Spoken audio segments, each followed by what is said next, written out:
Bonjour, je suis Jean-Louis Bancel, le président du Crédit Coopératif, une banque coopérative française, essentiellement engagée dans la finance du secteur de l'économie sociale et solidaire, un groupe bancaire qui a su faire émerger et accompagner le concept d'économie sociale et solidaire dans notre pays.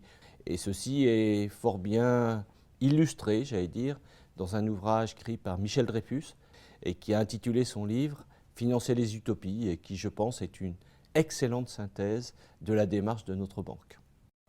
Pour répondre à votre question sur comment évaluer une entreprise, nous, banquiers, on n'a qu'une approche, c'est la capacité de remboursement. Basta. Après, est-ce qu'on peut tout évaluer dans les activités humaines? J'en suis pas certain.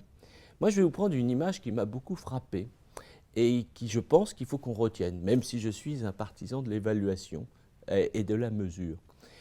J'étais à une conférence un jour avec une dame nigérienne, une grande philosophe et poétesse nigérienne. Et un jour, dans cette conférence, elle a eu cette expression que je trouve absolument magnifique et que j'aimerais que tout le monde garde en tête, c'est « est-ce que l'amour se mesure ?» Est-ce qu'on peut dire à quelqu'un « je t'aime de 10, de 1000, de 100 000 cupidons » disait-elle. Je trouve cette image très très belle et je pense qu'il faut accepter que certains domaines du champ de l'activité humaine ne peuvent pas faire l'objet d'une évaluation. Mais c'est très bien, ça laisse une terra incognita et ça nous laisse capacité à continuer à avancer.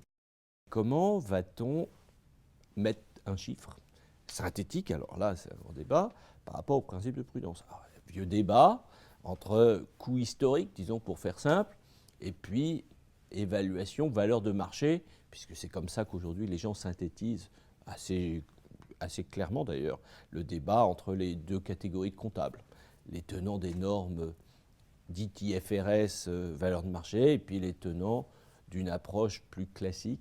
Et la synthèse de tout ça, d'une certaine façon, c'est le débat sur l'amortissement. Parce que c'est ça, le principe de prudence, c'est dire, bon, il y a des choses qui perdent de la valeur avec le temps. Bon. Mais au nom du principe de prudence, on ne rentre pas dans les comptes, dans les bilans pour faire simple, on ne rentre pas les immatériels. Sauf qu'à un moment, ils apparaissent, au moins pour les comptables. C'est lorsqu'il y a une transaction. Parce que là, la valeur de marché fait apparaître ce que les comptables appellent des goodwill. Alors quand on essaie de comprendre qu'est-ce qu'il y a dans les goodwill, c'est très compliqué.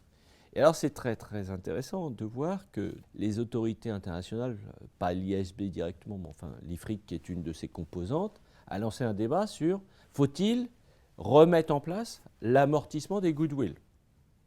C'est une question qui avait été soldée jusqu'à maintenant d'ailleurs au niveau international par ce qu'on appelle les tests d'impairment, donc de perte de valeur. Et donc aujourd'hui, c'est intéressant, c'est les Américains qui réintroduisent le débat sur l'amortissement du goodwill. Donc ça veut bien dire que le goodwill existe. Donc c'est peut-être la particule qu'on n'arrive pas à trouver. C'est en fait ça le sujet. Le travail sur lequel vous êtes en train de bosser, c'est vous êtes comme ces physiciens qui pendant des décennies ont essayé de traquer cette particule élémentaire dont on peut démontrer par a contrario qu'elle existe, mais dont on n'arrivait pas à trouver la trace dans des instruments scientifiques. Voilà, c'est ce que je vous répondrai. L'immatériel existe, on en a la certitude. Comment on peut le mesurer? On n'en est qu'au premier balbutiement de la recherche et vous êtes des pionniers.